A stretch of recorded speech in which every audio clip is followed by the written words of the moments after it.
Hello साथीहरू, आज हामी खाँदैछौँ मिनी पिकनिक। त्यसको लागि हामी जाँदैछौँ टाउन सामान लिनको लागि।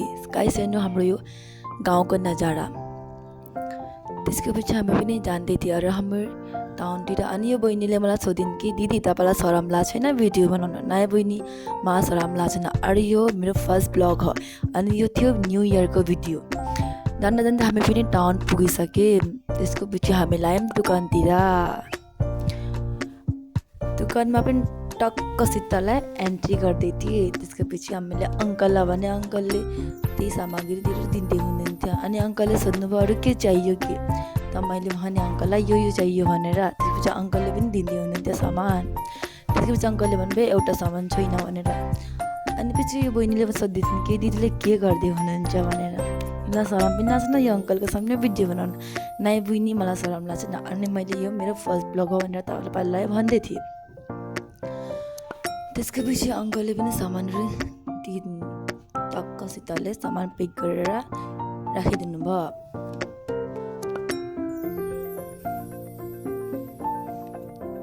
त्यसको पछि अङ्कललाई मैले भने अङ्कल कति रुपियाँ भयो? त अङ्कलले हिसाब गर्दै हुनुहुन्थ्यो। त्यसको पछि मलाई भन्नुभयो बहिनी 80 रुपियाँ भनेर। त्यसको पछि मैले पनि दिदीलाई भने दिदी 80 रुपियाँ पैसा दिनु। त्यसपछि अङ्कललाई मैले पैसा दिएँ। त्यसपछि अङ्कलले मलाई पनि रिटर्न गर्नुभयो। कति रुपियाँ बाँचे थिएन गाइस त्यही। त्यसको पछि मैले टक्कसित आफ्नो सामान पनि लिएँ। त्यसको पछि यी दिदी बहिनीलाई मैले धराइदिएँ। त्यसको पछि यो दिदीले भन्नुभयो कि मलाई पनि तेरो ब्लगमा क्याप्चर गर्न। त्यसपछि मैले यिनलाई पनि देखाइदिएको नि, यिनीहरूले पनि हाई गर्दै थिए। त्यसको पछि हामीलाई अर्को दोकान जाँदा जाँदा गाइस हामीले देखेँ फुल। हेर्नु गाइस फुल। त्यसपछि फुलको सामने सब्जीहरू पनि थियो गाइस, हेर्नु सक्नुहुन्छ। त्यसपछि हामी पुग्यो अर्को दोकान। त अङ्कललाई मैले सामान भने त अङ्कलले दिँदै हुनुहुन्थ्यो। अनि हेर्दै हेर्दा हामीले डिस प्लेट हेर्न थालेँ। गाइस खाना त चाहियो नि। त मैले दिदीलाई सोधेँ दिदी यो डिस हुन्छ कि हुन्न? त दिदीले भन्नुभयो हुन्छ।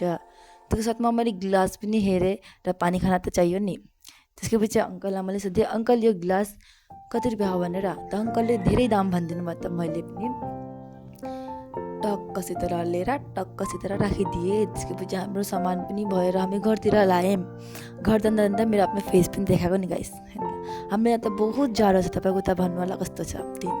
त्यो पछि फाइनली पिकनिक प्लेसमा पनि पुगेर देखाउँदैछु गाइस।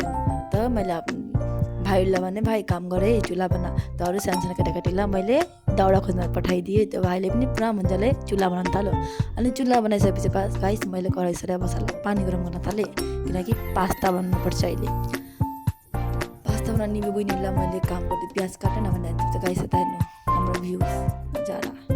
त्यही त मैले दिदीलाई भने दिदी आउन मेरो हेल्प गर्नु। त्यो दिदीले भन्नुभयो त काम गर म भित्र भिडियो बनाइदिन्छु। त्यो गाइस हेर्नु यता नि फुच्चा फुच्ची लगाइस कति इन्जोय गर्दैछन्।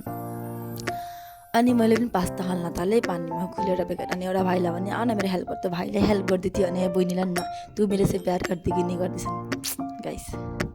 अनि हेर्दा हेर्दा मेरो पास्ता पनि बोइल हुँदैछ।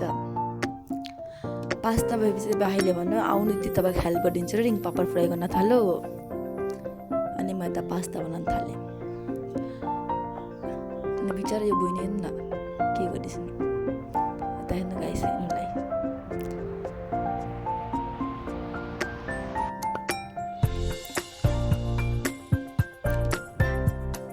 भाइले बिचरा बहुत हेल्प गर्यो मेरो। हेर्नु त गाइस बिचरा यता हेर्नु छोरीलाई। अनि हेर्दा हेर्दा मेरो पास्ता पनि बोइल हुन आँट्यो गाइस। अनि मैले नाच्दा अलिकति नाचिदिएको नि गाइस छैन। मेरो पास्ता पनि बोलेर हेर्नु केटाकेटीलाई गाइस। अब केटाकेटी हो बदमास त गर्दैन। यता हेर्नु दिदीलाई पानी पनि।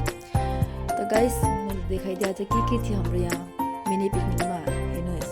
अरे सारी यिनीहरूलाई मैले भने तिम्रो बस्छ म दिन्छु छ न। यिनीहरूले यो भाइलाई हेर्न त यो भाइलाई मैले सोधेँ कस्तो छ भनेर। त यिनीहरू टेस्टी छन् गाइस।